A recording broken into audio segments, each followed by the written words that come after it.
রাসূল সাল্লাল্লাহু আলাইহি সাল্লামের একটা হাদিস, মা ফাতেমার বিবাহের 3 দিন পর রাসূল সাল্লাল্লাহু আলাইহি সাল্লাম গিয়েছিলেন মা ফাতেমাকে আনার জন্য আলী রাদিয়াল্লাহু তাআলা আনহুর বাড়িতে। আলী রাদিয়াল্লাহু তাআলা আনহু তখন বাড়িতে ছিলেন না।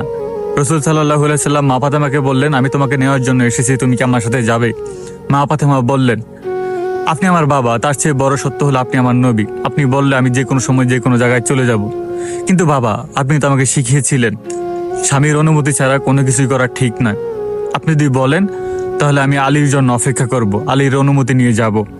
রাসূল সাল্লাল্লাহু আলাইহি সাল্লাম ফাতেমার এই কথা শুনে ভীষণ খুশি হলেন। তিনি অপেক্ষা করতে লাগলেন, দেওয়ালের সাথে হেলান দিয়ে আলী রাদিয়াল্লাহু তাআলা আনহু আসলেন। রাসূল সাল্লাল্লাহু আলাইহি সাল্লামকে দেখে তিনি ভীষণ খুশি হয়ে গেলেন। তিনি প্রশ্ন করলেন, কেন আসছেন? জানতে চাইলেন।